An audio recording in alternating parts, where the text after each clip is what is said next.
Movie की शुरुआत में हम ईयर 1899 में एक आदमी को देखते हैं जिसका नाम डॉक्टर अलेक्जेंडर होता है, जो कोलंबिया यूनिवर्सिटी पर इंजीनियरिंग का सब्जेक्ट पढ़ा रहा था। जब वो एक इक्वेशन को सॉल्व करने में बिजी होता है तो उसका दोस्त डेविड आकर उसे याद दिलाता है कि उसे उसकी गर्लफ्रेंड एम्मा से मिलने जाना है। यह सुनते ही अलेक्जेंडर अपने नोट्स वगैरह पिक करके अपने घर की तरफ दौड़ने लगता है ताकि वो डेट के लिए रेडी हो सके। रात में जाते समय अलेक्जेंडर बताने लगता है कि यूनिवर्सिटी के डीन ने उसके सारे नए इन्वेंशन के आइडियाज को रिजेक्ट कर दिया है। बदले में डेविड कहता है कि उसे ऐसे इन्वेंशंस बनाने चाहिए जो इंसान के काम आए, और ऐसे इन्वेंशंस को यूनिवर्सिटी वाले एक्सेप्ट कर लेंगे। जब अलेक्जेंडर घर पर पहुंचता है तो उसकी हाउसकीपर मिसेस वॉचिट उसे वेलकम करती है और उसे अपने कपड़े बदल लेने को बोलती है, क्योंकि अलेक्जेंडर के कपड़ों पर काफी धूल थी। अलेक्जेंडर कपड़े बदल लेता है और अपनी गर्लफ्रेंड एम्मा से मिलने के लिए वहाँ से निकल जाता है। आगे अलेक्जेंडर एम्मा से मिलता है और ये दोनों सेंट्रल पार्क में वॉकिंग करते हुए बात करने लगते हैं। अलेक्जेंडर एम्मा से कहने लगता है कि उसकी तबीयत कुछ ठीक नहीं रह रही, अगर उसने उसके साथ शादी कर ली तो उसकी तबीयत ठीक हो जाएगी। ये सुन एम्मा अलेक्जेंडर के प्रपोजल को एक्सेप्ट कर लेती है। अलेक्जेंडर अपनी जेब से अंगूठी निकालता है और एम्मा को पहना देता है। ये देख एम्मा काफी खुश हो जाती है, मगर तभी वहाँ पर एक आदमी आकर उन दोनों के गोल गोल चक्कर लगाने लगता है। वो आदमी अलेक्जेंडर से पैसे वगैरह पूछता है। ये देख अलेक्जेंडर उसे समझाने की कोशिश करता है, मगर वो आदमी एक गन निकालकर उस पर तान देता है। अब मजबूरन अलेक्जेंडर अपना वॉलेट और अपनी वॉच उसे दे देता है, मगर वो आदमी इतने से खुश नहीं था, इसलिए वो एम्मा की रिंग पूछने लगता है।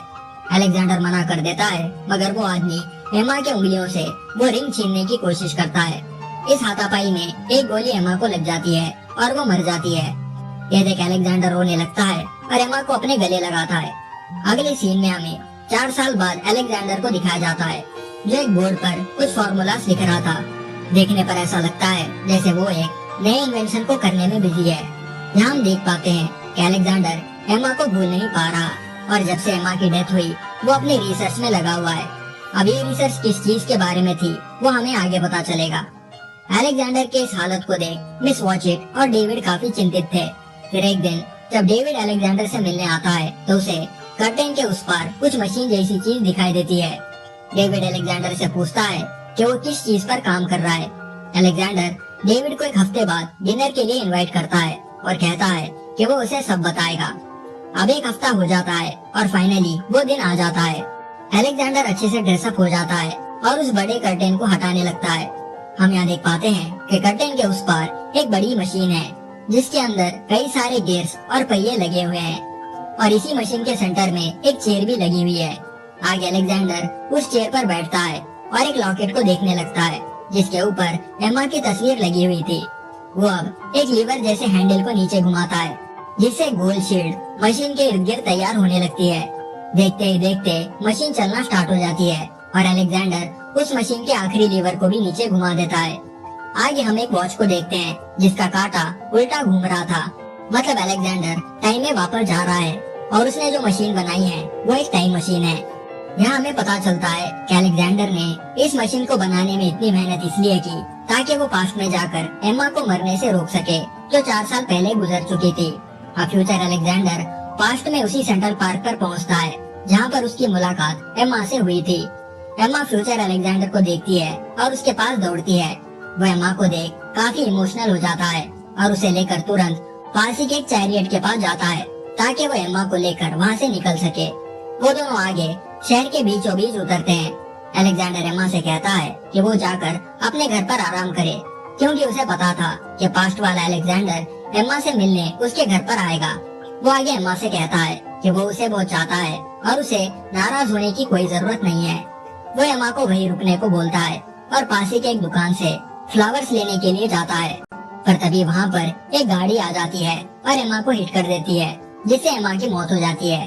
अलेक्जेंडर को अब रियलाइज होता है कि वो कितनी भी कोशिश कर ले वो पास्ट को चेंज नहीं कर सकता, क्योंकि जब भी वो एम्मा को बचाने की कोशिश करता एम्मा किसी न किसी कारण से मारी जाती। मगर अलेक्जेंडर अपने इरादों का पक्का था। उसे लग रहा था कि फ्यूचर में किसी न किसी को तो पता होगा कि पास्ट को कैसे चेंज किया जा सकता है, और फ्यूचर के टाइमलाइन में काफी एडवांस टाइम मशीन्स होंगे। इसलिए वो टाइम मशीन में बैठ साल 2030 में जाने लगता है। जब वो फ्यूचर में टाइम ट्रैवल करने लगता है वो देखता है कि टाइम के साथ साथ दुनिया भी बदल रही है। साल 2030 में पहुंचने के बाद वो एक एडवर्टाइजमेंट को देखता है जिस पर मून पर दुनिया बनाने की बात लिखी हुई थी। मतलब साल 2030 में लोग मून पर जाकर वहाँ रहने लायक वातावरण बनाएंगे। वो आगे न्यूयॉर्क के लाइब्रेरी में जाता है इस उम्मीद में कि उसे वहाँ टाइम ट्रैवल पर लिखी कोई बुक मिल जाएगी। आगे अलेक्जेंडर को वहाँ का लाइब्रेरियन दिखाई देता है जो एक होलोग्राम था और इस होलोग्राम का नाम वॉक्स था। इस एडवांस टेक्नोलॉजी को देखकर अलेक्जेंडर शॉक हो जाता है। जब अलेक्जेंडर वॉक्स को टाइम ट्रैवल के बारे में पूछता है तो वॉक्स बताने लगता है कि अब तक कोई टाइम ट्रैवल वाला इन्वेंशन बना नहीं है और टाइम ट्रैवल करना नामुमकिन है। अलेक्जेंडर आगे अपने टाइम मशीन में बैठता है और ईयर 2037 में पहुंच जाता है। ईयर 2037 में अलेक्जेंडर देखता है कि दुनिया पूरी तरह तबाह हो चुकी है और यहाँ के लोग जो मून सेटलमेंट प्रोग्राम की बात कर रहे थे वो पूरी तरह फ्लॉप हो चुका है, क्योंकि इस मून सेटलमेंट प्रोग्राम की वजह से मून धरती के काफी करीब आ गया, जिससे अर्थ और मून के ग्रेविटेशनल फील्ड्स में काफी चेंजेस आ गए और धरती पर अब भूकंप और सुनामीज बनने लगे, जिससे कई लोग मारे गए। हम यहाँ ये भी देख पाते हैं कि मून सेटलमेंट प्रोग्राम की वजह से चांद पर एक बड़ा सा क्रैक भी बन गया है। वहाँ के 2 पुलिस वाले सिटी को एवैक्यूएट करने में लगे हुए थे, इसलिए वो लोग अलेक्जेंडर को पकड़कर वहाँ के एवैक्यूएशन सेंटर पर ले जाने की सोचते हैं। तभी धरती जोरों से हिलने लगती है और जमीन से लावा बाहर आने लगता है। इस मौके का फायदा उठाकर अलेक्जेंडर तुरंत अपने टाइम मशीन में बैठकर वहाँ से भागने लगता है, मगर धरती के भूकंप की वजह से अलेक्जेंडर के सर पर चोट लग जाती है और वो बेहोश हो जाता है, जिससे टाइम मशीन उसे ईयर 8,2701 में ले जाती है। अलेक्जेंडर टाइम मशीन को रोक देता है और फिर से बेहोश हो जाता है। जब उसकी आंख खुलती है तो वो अपने आप को एक बेड पर देखता है। वो तुरंत अपने कपड़े पहन लेता है और उसे वहाँ एक छोटा लड़का दिखाई देता है। अलेक्जेंडर उस लड़के को फॉलो करने लगता है। बाहर जाने पर देखता है कि यहाँ के लोगों के घर चोटियों से चिपके हुए हैं। जब एलेक्स वहाँ नीचे पहुँचता है तो वहाँ के लोग अलेक्जेंडर को देखकर शॉक हो जाते हैं, क्योंकि उसका हुलिया और कपड़े वगैरह यहाँ के लोगों से काफी अलग थे। अब अलेक्जेंडर की भाषा वहाँ के लोगों को समझ नहीं आती, सिवाय मारा नाम के एक लड़की के, जिसे थोड़ी थोड़ी इंग्लिश आती थी। अलेक्जेंडर मारा को बताता है कि वो एक टाइम ट्रैवलर है, मगर वहाँ के लोगों को मारा बताने लगती है कि अलेक्जेंडर एक ट्रैवलर है जो रास्ता भटक गया। ये सब वो इसलिए कहती है ताकि यहाँ के लोग उसे ना मारे। यहाँ के लोगों को एलोई कहाँ जाता था। तभी वहाँ एक बड़े से हॉर्न की आवाज बजती है और सब लोग अपने अपने शेड्स में जाने लगते हैं। रात के समय अलेक्जेंडर मारा और उसके भाई कैलन के यहाँ रहने लगता है। आसमान में उसे चांद के टुकड़े दिखाई देते हैं और ये सब उसी मून सेटलमेंट प्रोग्राम की वजह से हुआ था। अगले दिन मारा अलेक्जेंडर को लेकर उसके टाइम मशीन के पास पहुंचती है। वो लोग देखते हैं कि टाइम मशीन को कुछ भी डैमेज नहीं हुआ है, इसलिए मारा अलेक्जेंडर से रिक्वेस्ट करती है कि वो उसके भाई कैलन को लेकर पास्ट में चले जाए। इससे पहले कि अलेक्जेंडर इसके बारे में पूछता, तभी एक और बड़े हॉर्न की आवाज इन दोनों को सुनाई देती है। ये सुनते ही मारा अपने भाई को बचाने उसके पास दौड़ने लगती है और अलेक्जेंडर मारा के पीछे भागने लगता है। वही चोटी पर रहने वाले सभी लोग अपने अपने शर्ट्स की तरफ भागने लगते हैं। तभी अलेक्जेंडर के सामने एक बीस्ट जैसा क्रिएचर आ जाता है। इन क्रिएचर्स को यहाँ के लोग मॉरलॉक्स कहकर पुकारते थे। देखते ही देखते कई सारे मॉरलॉक्स जमीन से बाहर आते हैं और वहाँ के लोगों पर हमला करने लगते हैं। मॉरलॉक्स कुछ इंसानों को पकड़कर अपने साथ जमीन में ले जाने लगते हैं। तभी अलेक्जेंडर देखता है कि एक मॉरलॉक मारा को लेकर जमीन के अंदर चला गया। जब सारे मॉरलॉक्स वहाँ से चले जाते हैं तो अलेक्जेंडर वहाँ के लोगों से पूछने लगता है कि मॉरलॉक्स इन सभी लोगों को कहाँ पर ले गए, जिस पर कैलन बताता है कि यहाँ मॉरलॉक्स के बारे में बात करना मना है।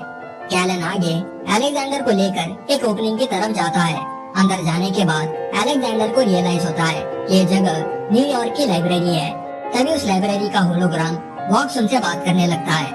अलेक्जेंडर को पता चलता है कि वॉक्स यहाँ के सोलर पावर को यूज करके खुद को ऑन रखता है। अलेक्जेंडर वॉक्स से पूछता है कि यहाँ दरअसल चल क्या रहा है, क्योंकि यहाँ के लोग उसे कुछ बता नहीं रहे। वॉक्स कहता है कि इंसानों की रेस 2 जुटों में विकसित हुई, एक है एलोइस और दूसरे मॉरलॉक्स। मॉरलॉक जमीन के अंदर रहते हैं और एलोइस को हंट करके जमीन के अंदर ले जाते हैं।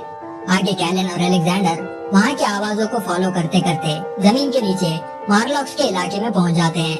कैलन वहीं रुकता है और अलेक्जेंडर और अंदर की तरफ जाने लगता है।